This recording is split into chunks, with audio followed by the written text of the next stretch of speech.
یہ خون ہے بے قصوں کا، لائے گا نہ جائے گا، ہم دیکھیں یا نہ دیکھیں دیکھے گا زمانہ، اٹھے گی کوئی چنگاری آئے گی ان کی بھی باری، اٹھے گی کوئی چنگاری آئے گی ان کی بھی باری، قدرت کا ہے یہ قرآن وہاں تک پہنچے گا جہاں تک دن اور رات کا اثر ہے۔ ہر دنیا کے ہر چپے میں رات کا بھی اثر ہوتا ہے، دن کا بھی اثر ہوتا ہے، جہاں سورج طلوع ہو رہا ہے، جہاں رات اپنی کالی چادر ڈھانپ دیتی ہے، وہاں تک اس کا معاملہ جائے گا، اسلام کا جائے گا۔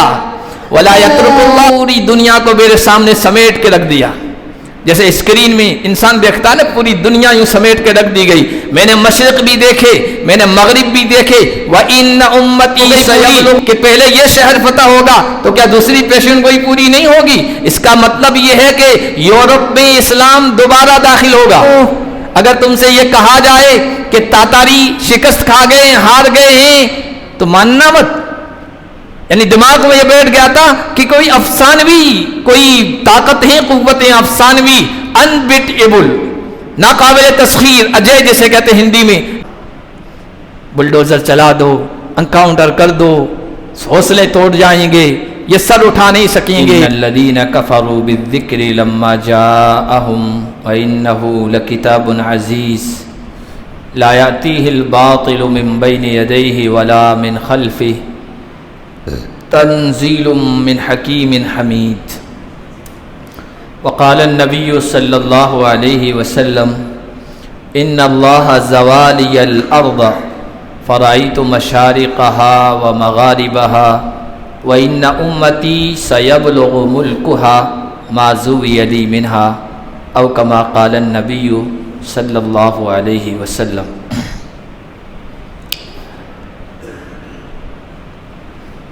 اللہ تبارک و تعالیٰ کا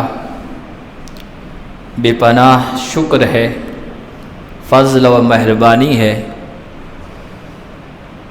کہ اس نے ہمیں تراویح کے اندر مکمل قرآن سننے کی اور سنانے کی سعادت عطا فرمائی۔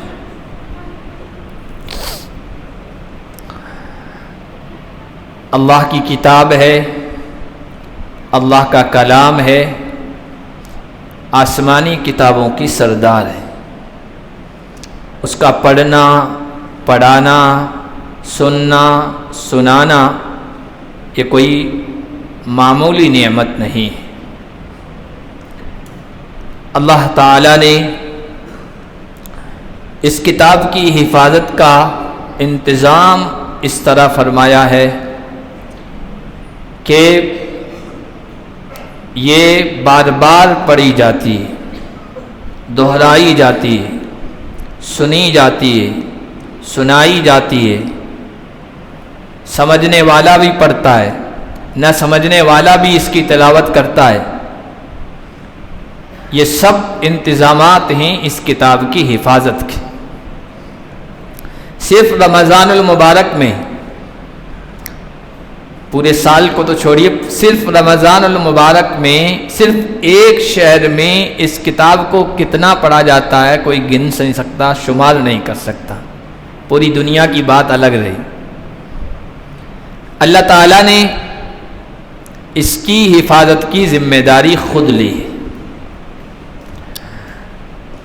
اس سے پہلے بھی آسمانی کتابیں آئی ہیں، تورات، زبور، انجیل، صحف ابراہیم، صحف موسیٰ، بے شمار اور آسمانی کتابیں آئی ہیں، لیکن قرآن کہتا ہے بِمَسْتُحْفِظُوا مِن کتاب اللہ، ان کتابوں کی حفاظت کی ذمہ داری ان کتابوں کے پڑھنے والوں کے حوالے کر دی تھی، ان کتابوں کے ماننے والوں کے حوالے اللہ تعالیٰ نے کی تھی، لیکن وہ اس کتاب کی حفاظت نہیں کر سکے۔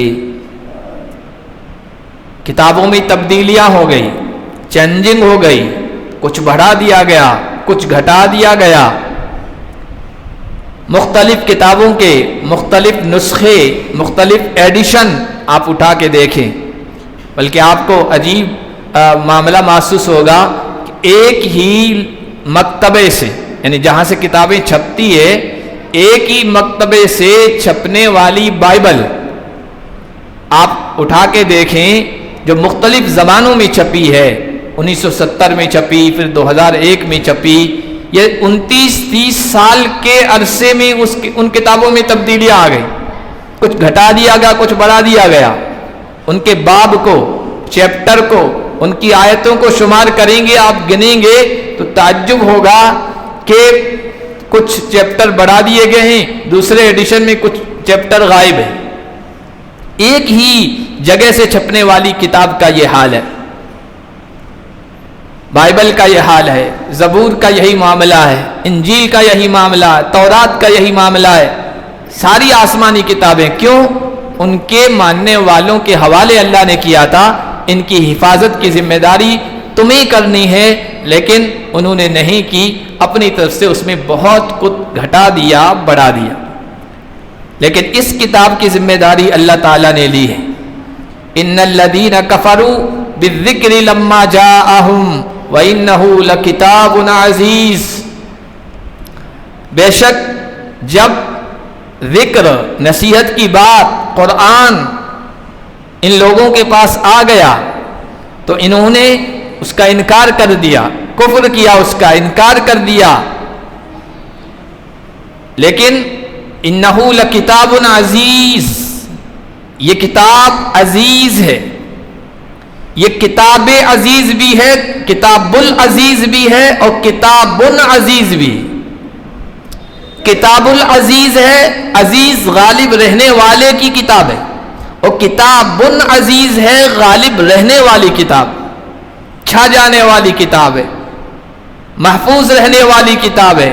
لا یاتیہ الباطل من بین یدیہ ولا من خلفہ تنزیل من حکیم حمید، باطل، ناحق، جھوٹ، غلط بات نہ اس کے آگے سے آ سکتی ہے نہ پیچھے سے آ سکتی ہے، سارے دروازے اس میں تبدیلی کے بند کر دیے گئے ہیں، باطل اس میں نہیں آ سکتا ہے، جھوٹ نہیں آ سکتا ہے، اس میں آمیزش نہیں ہو سکتی ہے، ملاوٹ نہیں ہو سکتی ہے۔ یہ اللہ کی ذمہ داری ہے، یہ اللہ کا وعدہ ہے۔ لا یاتیہ الباطل من بین یدیہ ولا من خلفہ، اللہ نے اس کی حفاظت کا عہد لیا ہے، وعدہ لیا ہے، لیکن حفاظت کا سبب مجھے اور آپ کو بنایا ہے۔ یہ ہمارے لیے خوش قسمتی کی بات ہے کہ اس کتاب کی حفاظت اور سبب کے طور پر ہم منتخب کیے گئے ہیں۔ اب یہ جو ہم کتاب پڑھ رہے ہیں، کتاب کو دہرا رہے ہیں، اتنا دہرا رہے ہیں، اتنا پڑھ رہے ہیں کہ کسی کے ذہن میں بھی، دماغ میں بھی یہ تصور نہیں آ سکتا ہے کہ اس کتاب میں کوئی تبدیلی ہو سکتی ہے، اتنا اس کو پڑھا جا رہا ہے۔ دہرانا یہ اس کتاب کی حفاظت کا ایک سبب ہے۔ لکھنے کے ذریعے سے اللہ تعالیٰ نے اس کتاب کی حفاظت کی ہے۔ یہ قرآن لکھا ہوا ہے، اور جب سے لکھا گیا ہے اس وقت سے لے کر آج تک محفوظ ہے۔ اس طرح اللہ تعالیٰ نے اس کی حفاظت کا انتظام کیا۔ سب سے پہلے قرآن کریم حضرت ابو بکر صدیق رضی اللہ تعالیٰ عنہ کے دور میں حضرت عمر رضی اللہ تعالیٰ عنہ کی تحریک اور ترغیب پر، کہنے پر مرتب کیا گیا، منظم کیا گیا، جس کو مصحف صدیقی، ابو بکر صدیقی کہا گیا۔ وہ جو قرآن ترتیب دیا گیا تھا وہ مسجد نبوی کے ایک ستون کے پاس رکھ دیا گیا تھا، اور لوگوں سے کہہ دیا گیا تھا یہ اسٹینڈرڈ نسخہ ہے، جو کچھ لینا ہے اس سے لینا ہے، کہیں تمہیں گڑبڑی نظر آ جائے تو اس سے ملا لینا ہے۔ تو وہ وہاں قرآن رکھا گیا تھا۔ آپ مسجد نبوی کے اندر ریاض الجنہ میں اگر گئے ہوں اور غور کیا ہو، وہاں جو ستون ہیں، ستون کے اوپر کے حصے میں وہاں ستونوں کے الگ الگ نام لکھے گئے ہیں۔ اسطوانۃ عائشہ، اسطوانۃ توبہ، اسطوانۃ المصحف ہے اس میں ایک قرآن کا ستون، یعنی وہ ستون، وہ پلر جہاں قرآن رکھا ہوا تھا۔ یہ حضرت ابو بکر رضی اللہ تعالیٰ عنہ کے دور میں مرتب ہوا، اس کی حفاظت کا انتظام اس طرح ہوا۔ اس کے بعد پھر حضرت عثمان غنی رضی اللہ تعالیٰ عنہ کے دور میں باقاعدہ دوبارہ قرآن کو مرتب انداز میں لکھا گیا۔ حضور صلی اللہ علیہ وسلم کی وفات کے بعد تو حضرت ابو بکر صدیق رضی اللہ تعالیٰ عنہ کو بہت مختصر دور ملا تھا۔ حضرت عثمان رضی اللہ تعالیٰ عنہ کے دور میں اسلام پھیلا، عربوں سے باہر عجم میں گیا، ایران اور دوسرے علاقے، عجمی علاقے، یہ اسلام کے زیر نگیں آئے۔ تو اللہ کے نبی صلی اللہ علیہ وسلم نے قرآن پڑھنے کے مختلف لہجوں کو اجازت دی تھی. مختلف لہجوں سے، مختلف پروناؤنسن سے، تلفظ سے، ادائیگی سے آپ پڑھ سکتے ہیں. الگ الگ لہجے سے زبانوں کے، قبیلوں کے، تو وہ الگ الگ انداز سے پڑھتے تھے. آپ بعض مرتبہ سنتے ہوں گے قاری پڑھتے ہیں مالک یوم الدین، کوئی پڑھتا ہے ملک یوم الدین، والشمس وضحاها، بعض پڑھتے ہیں وضحیہ. ایک لہجہ ہے، تلفظ ہے، ادائیگی کا طریقہ ہے، تو اس طریقے سے پڑھتے ہیں. تو یہ اللہ کے نبی صلی اللہ علیہ وسلم نے اجازت دی تھی. وہ عرب لوگ تھے، ان کے لیے اس میں کوئی دشواری نہیں تھی. جس طرح جانکار ہوتا ہے اس کے لیے کوئی دشواری نہیں، لیکن کسی کو کچھ پتا نہ ہو کہ یہ لہجے بھی ہیں، یہ پڑھنے کا انداز بھی ہے، وہاں کوئی ملک یوم الدین پڑھ دے تو جھگڑا ہو جائے گا کہ امام صاحب نے غلط پڑھ دیا، مالک یوم الدین ہے. تو جب اسلام پھیلا، عجمی لوگ آئے جو عربی زبان نہیں جانتے تھے، وہ مسلمان ہوئے، تو ان کے درمیان پھر اس میں اختلاف ہونے لگ گیا. حضرت حذیفہ ابن یمان رضی اللہ تعالی عنہ آذربائیجان میں جہاد میں مشغول تھے. وہاں پر حضرت حذیفہ کی خصوصیت ہے، فتنوں کو جلدی بھانپ لیتے تھے. حضور صلی اللہ علیہ وسلم نے ان کو منافقین کی فہرست بھی بنائی تھی، فتنہ خوروں کی. قیامت تک آنے والے برے حالات کیا ہوں گے، فتنے کیا ہوں گے، وہ ان کے جانکار تھے، اور ان کے سد باب کے لیے، یعنی ان کا دروازہ بند کرنے کے لیے کوشش کرتے رہتے تھے. تو حضرت حذیفہ ابن یمان کا واقعہ مشہور ہے. آذربائیجان میں جہاد میں تھے، وہاں خیمے میں تھے، صبح کا وقت تھا، اچانک آواز آئی پڑوس کے خیموں سے. وہاں دو آدمی عجمی لوگ تھے، مسلمان ہوئے تھے نئے نئے، اور قرآن کی کسی آیت کے بارے میں آپس میں جھگڑ رہے ہیں، گتھم گتھا ہیں. وہ کہہ رہا ہے یہ اس انداز سے ہے، وہ کہہ رہا نہیں اس انداز سے ہے. وہ کہہ رہا تم غلط پڑھ رہے ہو، وہ کہہ رہا تم غلط پڑھ رہے ہو. وہ کہہ رہا میں کیسے غلط پڑھ سکتا ہوں، میں تو ابو درداء کا شاگرد ہوں. وہ کہہ رہا ہے میں کیسے غلط ہو سکتا ہوں، میں تو عبداللہ ابن مسعود کا شاگرد ہوں. اس طرح آپس میں بحث ہو رہی تھی. حضرت حذیفہ ابن یمان وہاں گئے تو ان دونوں سے بات کی، کیا بات ہے؟ تو انہوں نے اپنی پوری بات رکھی، کہا کہ دونوں اپنی جگہ صحیح، عجمی ہو سمجھتے نہیں ہو، دونوں لہجہ دونوں انداز اپنی جگہ صحیح ہے. لیکن حضرت حذیفہ سمجھ گئے آگے بڑے فتنے ہونے والے ہیں، اس کی وجہ سے واپس آئے. وہاں سے حضرت عثمان غنی سے کہا حضرت قرآن کے جتنے نسخے لکھے ہوئے ہیں مختلف انداز سے، ان کو آپ جمع کرائیے، اور پھر سرکاری آرڈر پر انتظام میں آپ قرآن لکھوائیے. چنانچہ حضرت عثمان غنی نے 6 یا 7 قرآن لکھوائے. باقی جو سب تھے ان کو سب کو ختم کر دیا.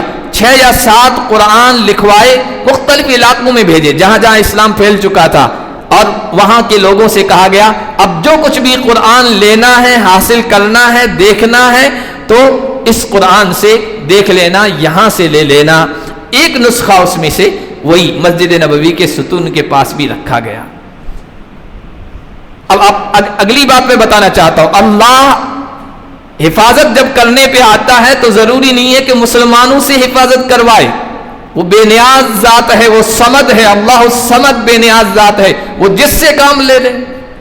وہ جو 6 نسخے لکھے گئے تھے ان میں سے 2 نسخے اصلی شکل میں جو حضرت عثمان نے لکھوائے تھے اسی اصلی شکل میں آج بھی موجود ہیں. ایک استنبول میں، ترکی میں، اور ایک انگلینڈ میں، برطانیہ میں انڈیا آفس لائبریری ہے جو انگریزوں نے قائم کی تھی. یہاں سے جب انگریز گئے تھے یا جب یہاں حکومت کرتے تھے اس وقت یہاں کی بہت ساری ریکارڈ، تاریخی چیزیں، مستند معتبر چیزیں وہ یہاں سے اٹھا کر لے گئے تھے، اور انہوں نے وہاں اس کا میوزیم بنایا جو آج تک موجود ہے. اس میں وہ نسخہ محفوظ ہے. اب آپ دیکھیے اللہ تعالیٰ کن سے اس قرآن کے پہلے اصلی نسخے کی حفاظت کروا رہا ہے.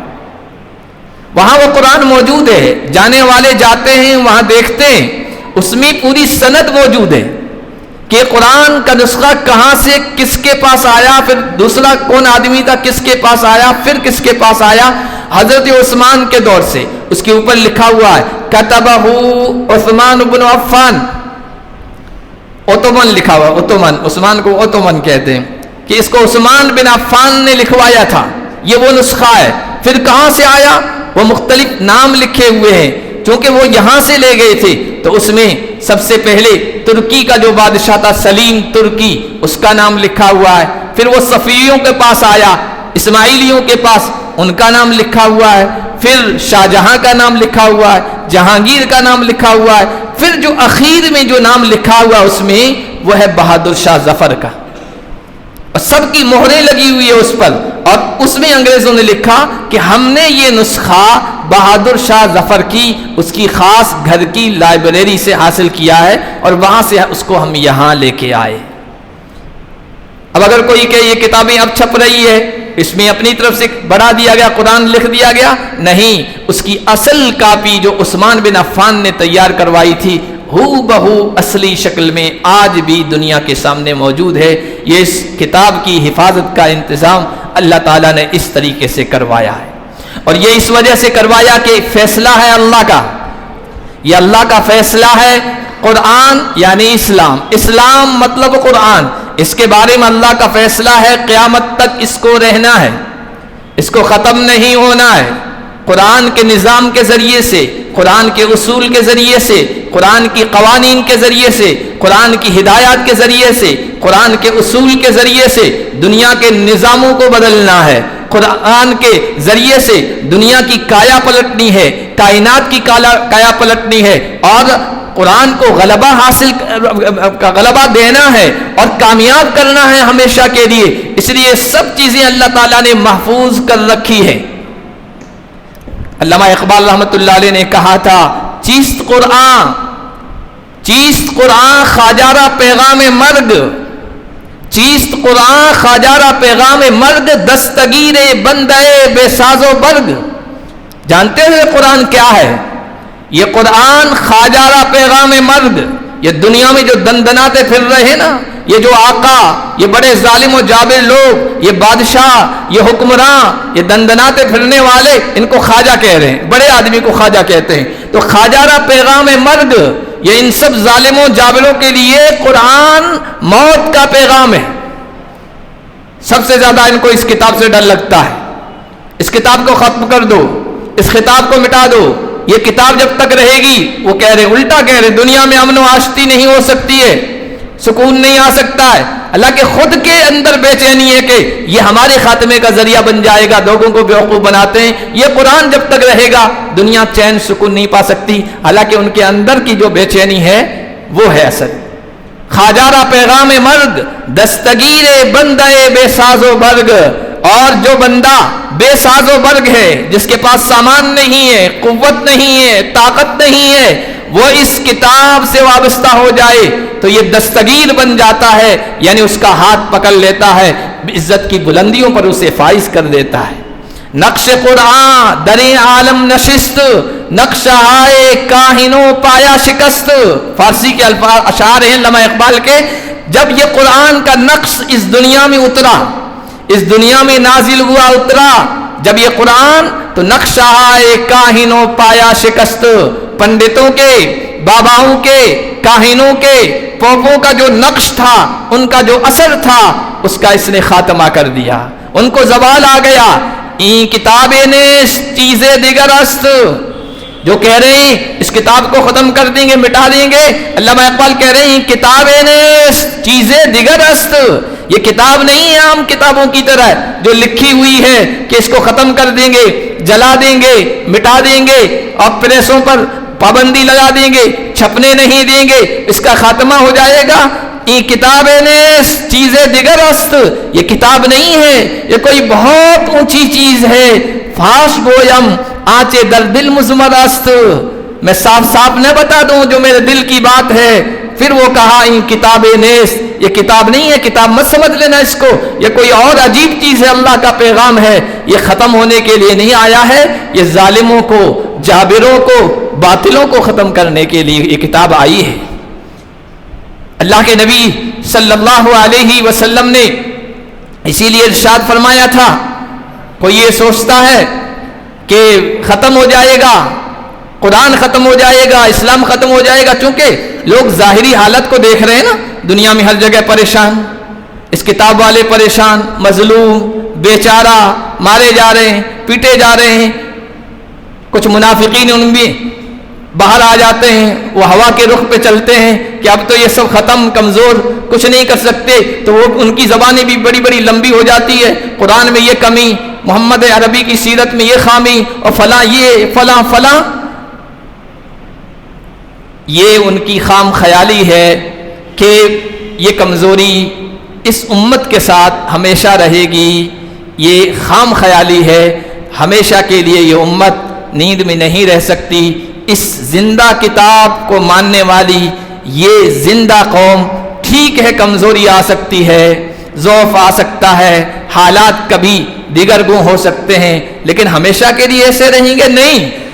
ایک مرتبہ ایک کتاب کے ماننے والے یہ کتاب دنیا کی اکثریت پر غالب آئے ہیں، اور آگے کتاب لانے والے محمد عربی کی یہ پیشین گوئی ہے.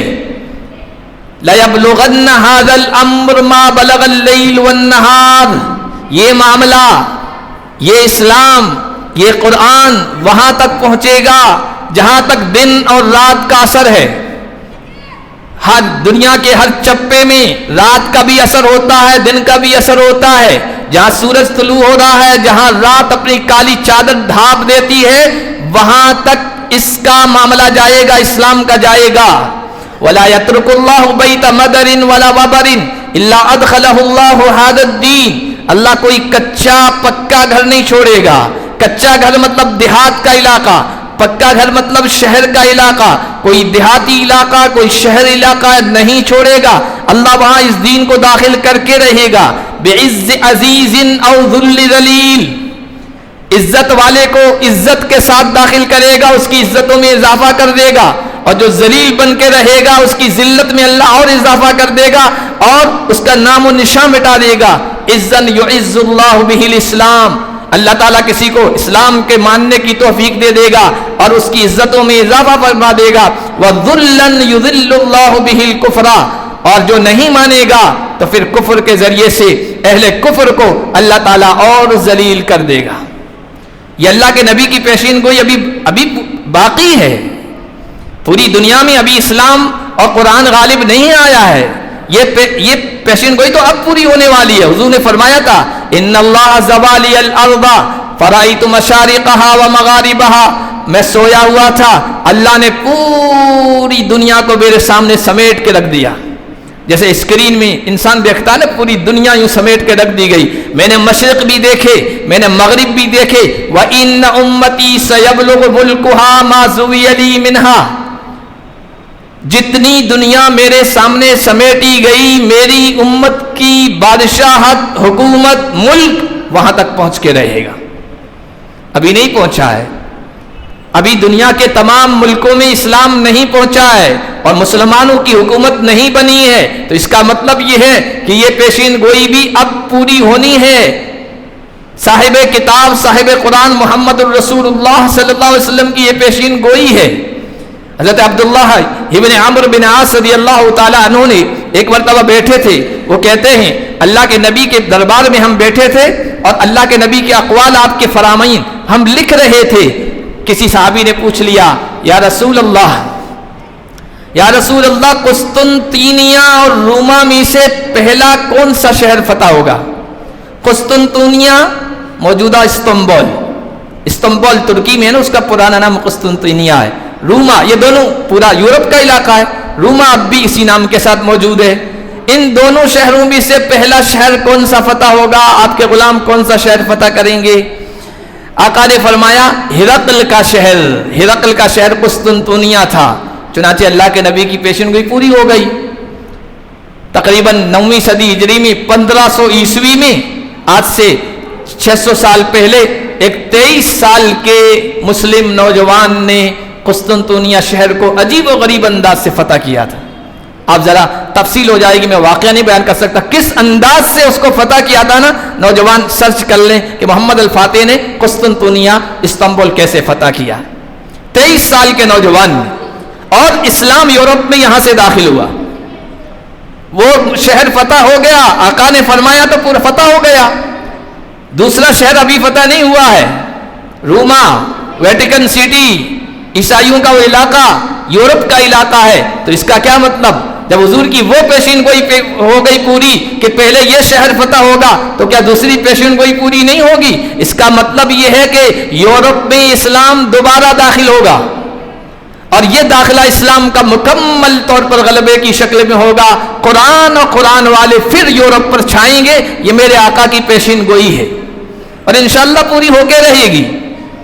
ایک پہلی مرتبہ میں قرآن کہاں کا غالب آیا؟ عیسائیوں پر غالب آیا، یہودیوں پر غالب آیا، مجوسیوں پر، ایرانیوں پر غالب آیا۔ افریقہ کے بہت سارے علاقوں میں اس نے اپنے جھنڈے گاڑے، وسطی ایشیا میں جھنڈے گاڑے، ادھر بھی آیا لیکن مکمل طور پر فتح نہیں ہوا ہے۔ اس کا مطلب ادھر بھی مکمل طور پر فتح ہوگی انشاءاللہ۔ یہ قرآن کی پیشین گوئی ہے۔ شرک کے جو مرکز ہیں، عراق تھا، ایران تھا، یہ بابل جو علاقہ تھا یہ شرک کا ایک مرکز تھا، وہاں شرک کا خاتمہ کر دیا گیا، بت پرستی کا۔ دوسرا مرکز یہاں ہے، یہ پرانا شرک کا مرکز ہے، تو دوسری مرتبہ اسلام غالب آئے گا۔ شرک و بت پرستی جس طرح جزیرۃ العرب سے مٹائی گئی، دنیا کے دوسرے علاقے جو شرک کے مراکز ہیں وہاں بھی قرآن غالب آئے گا اور توحید کے جھنڈے گاڑے جائیں گے اور شرک کا خاتمہ ہوگا۔ یہ پیشین گوئی ہے آقا دو جہاں محمد مصطفیٰ صلی اللہ علیہ وسلم کی۔ اس لیے قرآن کے جو ماننے والے ہیں، قرآن کے جو پڑھنے والے ہیں، انہیں کسی حال میں مایوس نہیں ہونا چاہیے۔ قرآن مایوسی دینے والی کتاب نہیں ہے، قرآن تو حوصلوں کو پرواز بخشتی ہے، پر بخشتی ہے، ہمت بخشتی ہے انسان کو۔ قرآن ایسی کتاب ہے کبھی اپنے پڑھنے والے کو مایوس نہیں ہونے دیتی۔ ٹھیک ہے حالات کمزور ہیں، اس طرح کے حالات امت پر پہلے بھی آئے ہیں اور اللہ کی مدد بھی آئی ہے۔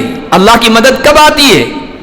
جب حالات بہت خطرناک ہو جاتے ہیں، سنگین ہو جاتے ہیں، اور حالات سے مقابلہ کرنے والے اپنے طور پر مقابلہ کرتے ہیں، اسباب جٹاتے ہیں، ظاہری طور پر ظالموں سے مقابلہ کرنے کی جتنی بھی شکلیں ہوتی ہے وہ شکلیں اختیار کرتے ہیں، زمینی اسباب اختیار کرتے ہیں، لیکن ان میں سے کوئی بھی کام نہیں آتا ہے، ظالم ہٹتے ہی نہیں، ظالم ختم ہی نہیں ہوتے ہیں، ان کا ظلم و جبر بھی ختم نہیں ہوتا ہے۔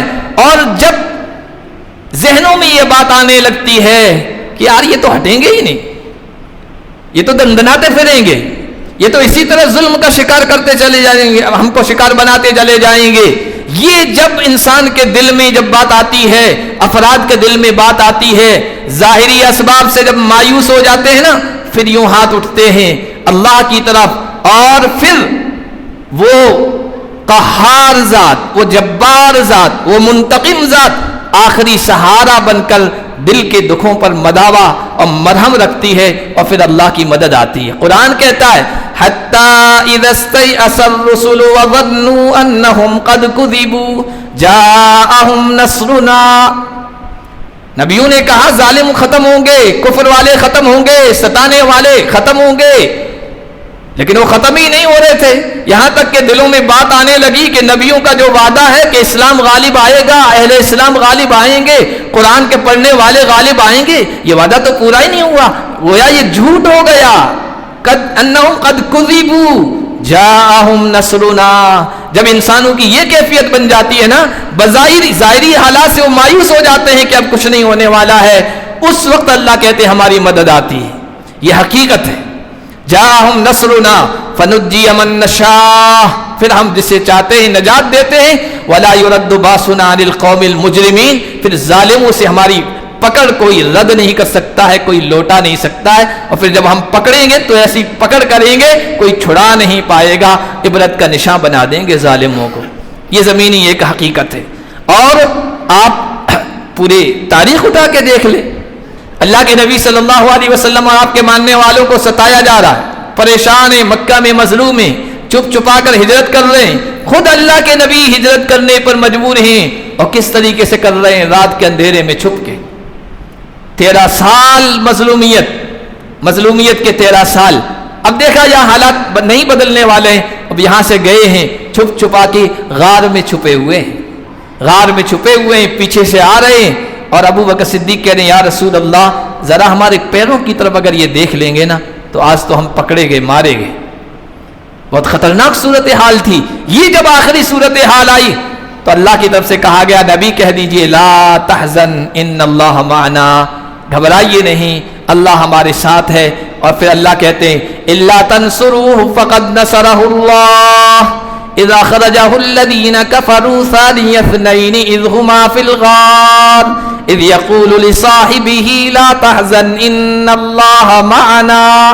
اور آگے اللہ فرماتے ہیں اللہ تعالیٰ نے پھر اسلام کا کلمہ، اسلام کی بات بلند و بالا کر دی، اور کلمۃ الذین کفروا السفلی، اور کافروں کی بات کو نیچا کر دیا۔ آخری وقت میں اللہ کی مدد آتی ہے۔ بدر کا حالات دیکھ لے، مسلمان بے ساز و سامان، لڑنے کے ارادے سے بھی نہیں آئے تھے، ہتھیار، تعداد، نفری سب ادھر، اور مسلمانوں کے پاس کچھ بھی نہیں ہے۔ ذہنی طور پر لڑنے کے لیے مسلمان نہیں آئے تھے، وہ تو قافلے کو روکنے کے لیے آئے تھے، اور مٹ بھیڑ ہو گئی۔ اللہ کے نبی کی یہ کیفیت، رات کا وقت ہے، عریش میدان بدر میں مسجد عریش ہے جو چھپر ہے، جہاں چھپر بنایا گیا تھا حضور کے لیے، صاحبان بنایا گیا تھا، آج وہاں شاندار مسجد بنی ہوئی ہے، اس میں ہی چادر یہاں بدن پر کاندھوں پہ ہے، اور دعا کر رہے ہیں عاجزی کے ساتھ، انکساری کے ساتھ، مولا یہ کیا ہو گیا؟ اور مولا یہ جو کچھ بندے میں لے کے آیا ہوں بے ساز و سامان، یہ میری 13 سال کی کمائی ہے، میرا 13 سال کا سرمایہ ہے۔ اور جملے وہ حدیث میں نقل ہوئے اللہم ان تہلک هذه العصابہ، یا اللہم ان تہلک هذه العصابۃ فلن تعبد ابدا، مولا یہی میری کمائی ہے، اور یہ چھوٹی سی جماعت آج ہلاک ہو گئی، جو بظاہر حالات تو اسی طرح دکھ رہے ہیں، تو پھر اس دھرتی پر آپ کی عبادت کرنے والا کوئی نہیں رہے گا۔ یہ چادر جو تھی حضور کی گر گئی، پتہ ہی نہیں چل رہا حضور اتنے عاجزی کے ساتھ اور آہوزاری کے ساتھ دعا مانگ رہے ہیں۔ ابو بکر صدیق آئے، چادر سنبھالی اور کہا یا رسول اللہ کافی ہے کافی ہے، اب اللہ کی مدد آئے گی۔ اور پھر آخری وقت میں اللہ کی مدد وہ آئی کہ بڑے بڑے سورما مارے گئے، اسلام کا جھنڈا ایسا بلند ہوا کہ اس کو یوم الفرقان کہا گیا۔ آج بھی یوم الفرقان بدر کے نام سے دنیا کفر کانپتی ہے، بدر کے نام سے، 313 کے نام سے، عدد سے آج بھی دنیا کفر کانپتی ہے۔ اللہ کی مدد آئی، اور بھی بہت سارے ایسے مواقع آئے۔ تو یہ میرے کہنے کا مقصد یہ، جب انسان ظاہری حالات سے مایوس ہو جاتے ہیں، اپنی سی کوشش کر لیتے ہیں اور کوئی صورتحال نظر نہیں آتی نا، تب اللہ کی مدد آتی ہے۔ آپ بھی گھبرائیں نہ، حالات اور بھی سنگین ہوں گے نا، جس طرح سنگین ہوتے چلے جائیں گے یقین کر لینا پھر اللہ کی مدد آئے گی، اور اللہ کی مدد ایسے طریقے پر آئے گی کہ ہم سوچ بھی نہیں سکتے ہیں۔ جو لوگ ظالم کہہ رہے ہیں نا بس اب ہم ہیں، ہم ہی حکومت پر رہیں گے، کوئی ہٹانے والا نہیں، اللہ کا جب فیصلہ آئے گا تو چٹکیوں میں ایسے اسباب پیدا کر دے گا، ایسے حالات پیدا کر دے گا کہ ہم نہ سوچ سکتے اور نہ وہ خود سوچ سکتے۔ اسلام کی پوری تاریخ دیکھیے۔ دوسری، مسلمان امت کمزوری کی حالت میں بھی، ضعف کی حالت میں بھی، انتہائی بے بسی کے عالم میں بھی اللہ نے ان کے اندر ایسی روحانی طاقت رکھی ہے، ایسی روحانی قوت رکھی ہے کہ کمزوری کے عالم میں بھی وہ ظالموں جابروں سے آنکھیں ملا کے بات کرتی ہے، اسلام کے غلبے کے لیے محنت کرتی ہے، کوشش کرتی ہے۔ یہ صرف اس امت کی خصوصیت ہے، باقی امتیں ظالموں کے سامنے جھک جاتی ہے، سرنڈر ہو جاتی ہے، ہتھیار ڈال دیتی ہے اور اپنے آپ کو انہی کے حوالے کر دیتی ہے۔ لیکن یہ امت کے اندر اللہ تعالیٰ نے خصوصیت رکھی ہے کہ مغلوبیت کے زمانے میں بھی ظالموں جابروں کی آنکھوں میں آنکھیں ڈال کر بات کرتی ہے، بلکہ ان کو مغلوب کرنے کی، جھکانے کی کوشش کرتی ہے۔ اور بظاہر حالات ایسے ہوتے ہیں کہ جو لوگ ظاہری حالات کو دیکھ کر یہ فیصلہ کرتے ہیں کہ اب اسلام گیا، مسلمان گئے، ان کی آنکھیں حیرت میں پڑ جاتی ہے کہ کیا ہو گیا، اچانک پالا پلٹ گیا ہے اور پانسا پلٹ گیا ہے اور مسلمان اور اہل اسلام غالب آ گئے۔ یہ پوری تاریخ اسلام کی امت کی ہمیں محسوس ہوتی ہے اور ہمیں دکھتی ہے، نظر آتی ہے۔ حضور صلی اللہ علیہ وسلم کے وصال کے بعد آپ سیرت پڑھیں، حضرت ابو بکر کے زمانے میں بہت سارے فتنے کھڑے ہو گئے، خود جزیرۃ العرب کے اس چھوٹے سے علاقے میں مرتد ہونے لگے۔ یہ جو آج کل فتنہ ہے نا ایکس مسلم کا، مرتد ہونے کا، اس وقت بھی ہو گئے تھے کہ ہم اس اسلام کو نہیں مانتے، ہم زکوٰۃ جمع نہیں کریں گے، ہم یہ نہیں کریں گے، ہم یہ نہیں کریں گے۔ حضرت ابو بکر صدیق رضی اللہ تعالی عنہ، نرم دل انسان، ان سے بڑھ کر کوئی، ارحم امتی بی امتی ابو بکر پڑھا جاتا خطبے میں، ان سے نرم دل کوئی آیا ہی نہیں ہے، ایسا نرم دل انسان۔ انہوں نے فیصلہ کر لیا سب کی طرف لشکر بھیجیں گے اور سب کو کمزور کریں گے، مغلوب کریں گے۔ حضرت عمر تیار نہیں تھے، حالات ٹھیک نہیں ہیں، جنگ کے حالات نہیں ہیں، اس لیے آپ جنگ مت کیجئے، کونے میں بیٹھ جائیے، اللہ اللہ کریے یہاں تک کہ آپ کا وقت آ جائے۔ حالات ایسے تھے، حضرت مولانا علی میاں رحمۃ اللہ نے لکھا، ادھر فتنے ادھر فتنے، کوئی نبوت کا جھوٹا دعوے دار کھڑا ہو گیا، کوئی اسلام چھوڑنے کا اعلان کر رہا ہے۔ مسلمانوں کی حالت یہ تھی جیسے سرد رات میں، نہیں ٹھنڈی رات میں بارش ہو رہی ہو اور بھیڑیں باہر ہو، وہ بھیڑیں بارش میں بھیگ گئی ہو اور ان کا کوئی رکھوالا نہ ہو، وہ کس طرح بیچارگی کے عالم میں ہوتی ہے۔ مسلمان افراد کی، مسلم امت کے افراد کی یہ حالت ہو گئی تھی۔ ابو بکر صدیق کھڑے ہو گئے، کہا کہ نہیں، میں جنگ کروں گا، جہاد کروں گا۔ عمر جیسا سخت انسان حالات کو دیکھ کے اس کے یہ فیصلہ نہیں کر رہے تھے، لیکن انہوں نے کہا نہیں، اور پھر وہ حضرت ابو بکر صدیق سے اللہ تعالیٰ نے کام لیا کہ سارے فتنے دب گئے، سارے فتنے دب گئے اور امت کی جو گاڑی تھی وہ صحیح پٹری پہ آ گئی۔ اس کے بعد دیکھیں امت پر اور کمزوری کی حالت آئی، صلیبی جنگوں کی، جب عیسائیوں نے حملہ کیا دو مقصد کے ساتھ، اور آج بھی ہیں یہ عیسائی، انہی مقصد کے ساتھ وہ حملہ کر رہے ہیں۔ اس وقت صلیبی، جس کو کروسیڈ وار کہتے ہیں، صلیبی جنگیں، پورا عیسائی جو علاقہ تھا، عیسائی حکومتیں تھی، وہ اسلامی حکومت پر ٹوٹ پڑے تھے، اور انہوں نے یہ جب فلسطین ان کے حصے، ان کے غلبے میں آیا تھا، 10,000 مسلمانوں کا بیک وقت وہاں قتل کیا تھا۔ ان کے گھوڑوں کے جو پیر تھے وہ گھٹنوں تک خون میں اندر ڈوبے ہوئے تھے، ایسی قتل و غارت گری کی تھی۔ 200 سال تک یہ فلسطین کا پورا علاقہ ان عیسائیوں کے پاس رہا تھا۔ 90 سال تک مسجد اقصیٰ ان کے قبضے میں رہی۔ سب حالات بظاہری بہت کمزوری کے تھے، لیکن اسی دوران پھر اس امت کے اندر افراد آئے، نور الدین زنگی آئے، عماد الدین زنگی آئے، اور دوسرے افراد آئے جنہوں نے صلیبیوں کو شکست فاش دی، ہتین کے مقام پر شکست فاش دی اور وہاں سے ان کا نام و نشان مٹا دیا۔ وہ آئے تھے کہ یہاں کے جو اندر ذخائر ہیں، جو یہاں کے خزانے ہیں، ان پر قبضہ کریں۔ دوسرا یہ پورا اسلامی علاقہ ہے، یہاں سے اسلام کا نام و نشان مٹا دیں گے، پھر ہم ہی ہم ہوں گے۔ 200 سال تک وہ سمجھتے رہے کہ اب ہمیشہ ہم رہیں گے، لیکن پھر اس امت کے اندر زندگی پیدا ہوئی، اور نور الدین زنگی کے ذریعے، عماد الدین زنگی کے ذریعے اللہ تعالیٰ نے صلیبیوں کو شکست فاش دی۔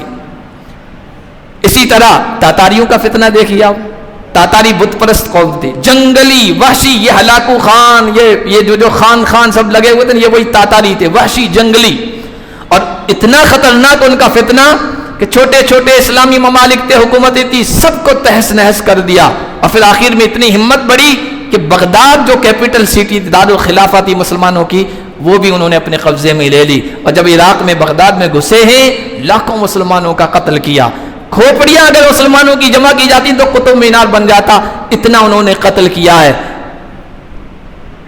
اور وہاں کتب خانے تھے، مسلمان پڑھی لکھی قوم تھی، کتابیں لکھی، ترقی یافتہ تھی، وہ ساری کتابیں جلا دی، اور ان کی جو راکھ تھی وہ دریائے دجلہ کے اندر ڈالی۔ علماء کرام نے لکھا ہے اس راکھ کی وجہ سے دجلہ کا پورا پانی کالا پڑ گیا تھا، روشنائی کی وجہ سے۔ کتنا انہوں نے کیا ہوگا۔ کہتے تھے جہاں سے یہ تاتاری چلے جاتے تھے ہر چیز کو تہس نہس کر دیتے تھے، تہو بالا کر کے رکھ دیتے تھے۔ مشہور ہو گیا تھا اذا قیل لکم ان التتر ان ہزموا، اگر تم سے یہ کہا جائے کہ تاتاری شکست کھا گئے ہیں، ہار گئے ہیں، تو ماننا مت۔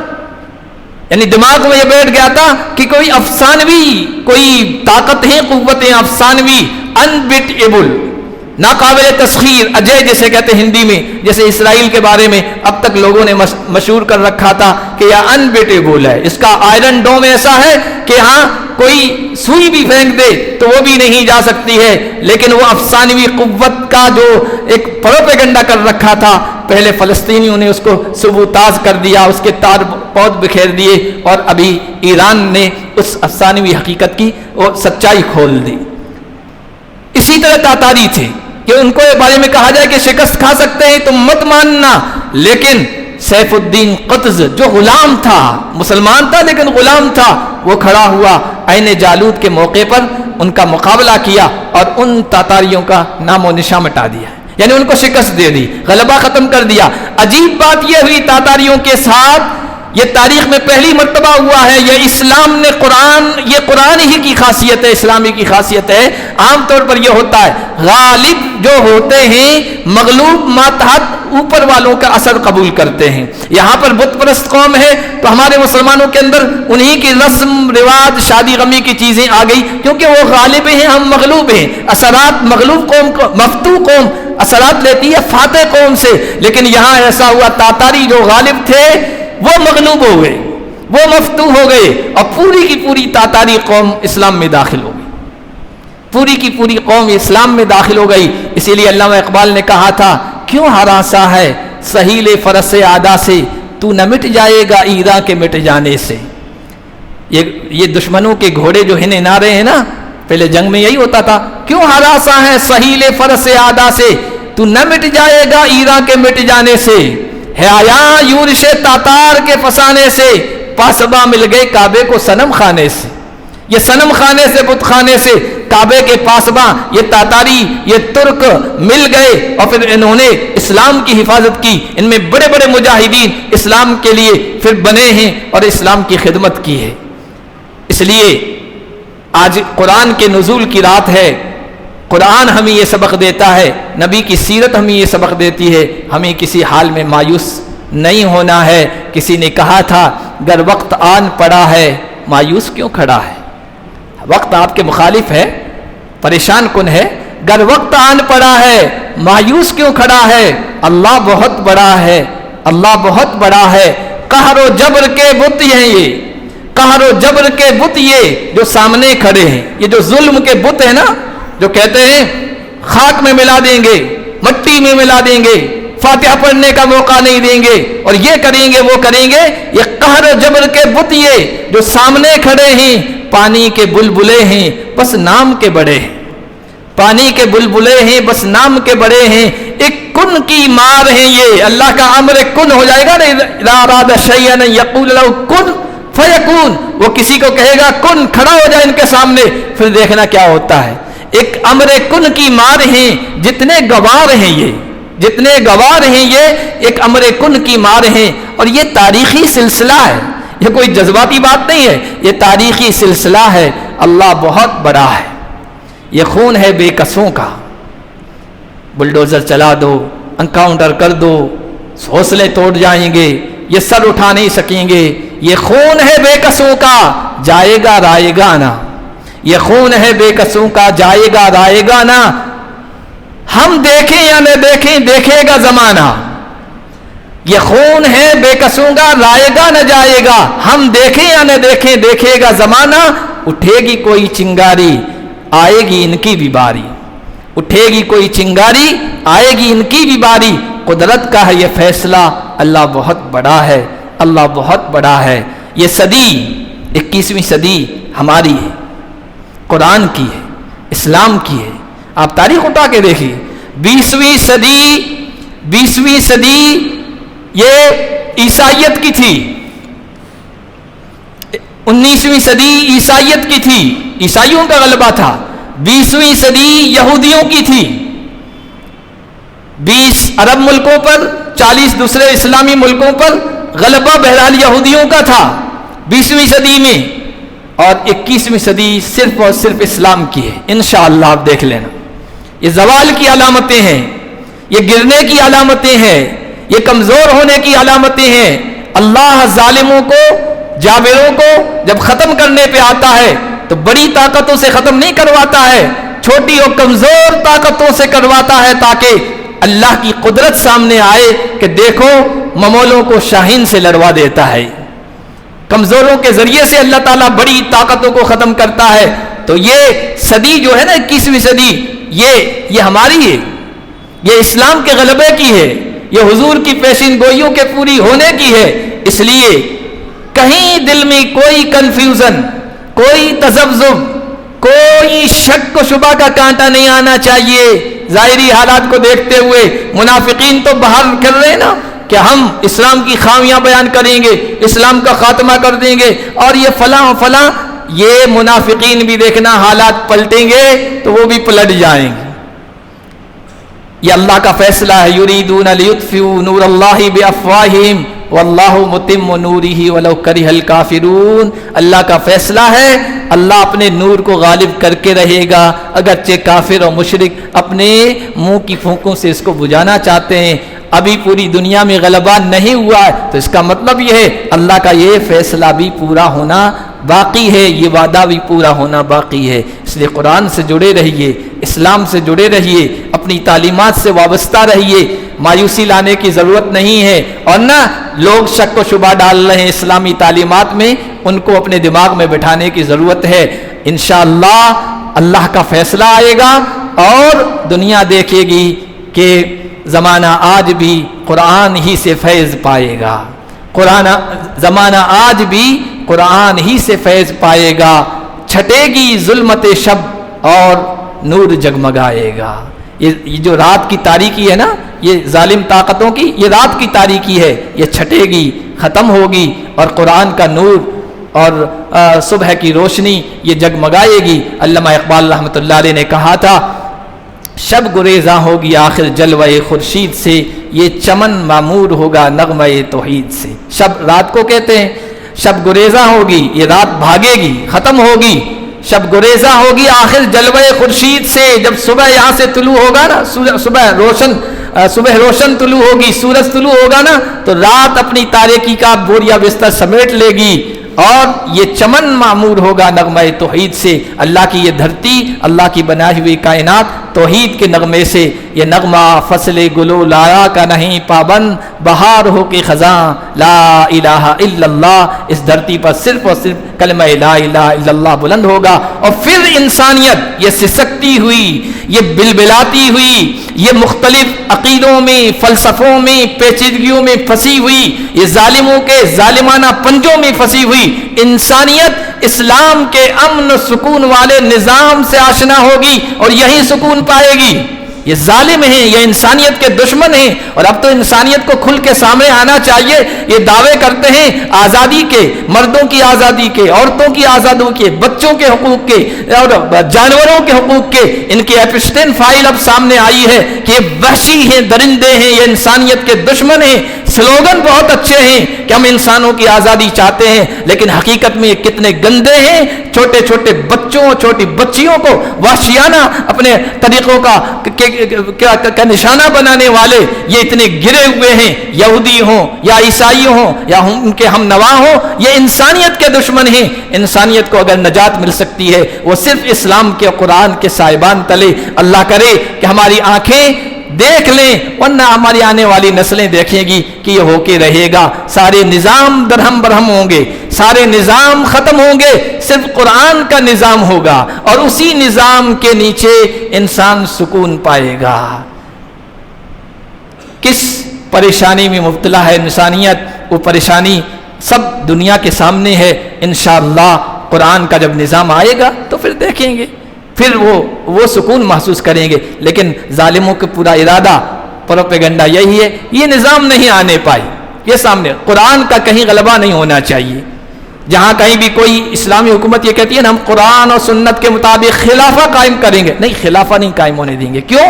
اسلام کا اصل قانون کتنا بہترین ہے وہ اس وقت ہی تو سامنے آتا ہے. اپنے پٹو بٹھا رکھیں گے, یہ ہٹائیں گے وہ لائیں گے, یہ رجیم ہٹائیں گے وہ لائیں گے. کیوں پریشانی ہے؟ دوسرے وہ آوارہ ہی انہی کی طرح, وہ اپنے اعتبار سے چلیں گے, ان کے اعتبار سے. تو اصل پریشانی یہی ہے کہ قرآن کے نظام سے پریشانی ہے. اللہ تعالیٰ سے دعا کریں, آج قرآن کے نزول کی رات ہے, کہ اللہ ہمیں اپنی آنکھوں سے ہماری زندگی میں وہ منظر دکھا دے, ورنہ ہماری آنے والی نسلیں تو دیکھے گی, کیونکہ یہ فرمان رسول ہے, یہ آقا کا فرمان ہے, پیشین گوئی ہے قول خدا ہے نا. فرمان نہ بدلا جائے گا, بدلے گا زمانہ لاکھ, قرآن نہ بدلا جائے گا. قرآن میں غلبے کا یہ وعدہ کیا گیا ہے, اللہ کے نبی کی پیشین گوئی ہے, وہ تو دیکھنا ہے ہمیں. بس انتظار کر دیجئے, فانتظروا انا معکم منتظرون. تم بھی انتظار کرو, دیکھو ہم بھی انتظار میں ہیں. تم کہہ رہے ہو ختم ہو جاؤ گے, ہم کہہ رہے ہیں ختم نہیں ہوں گے, چھا جائیں گے انشاءاللہ. وآخر دعوانا الحمدللہ.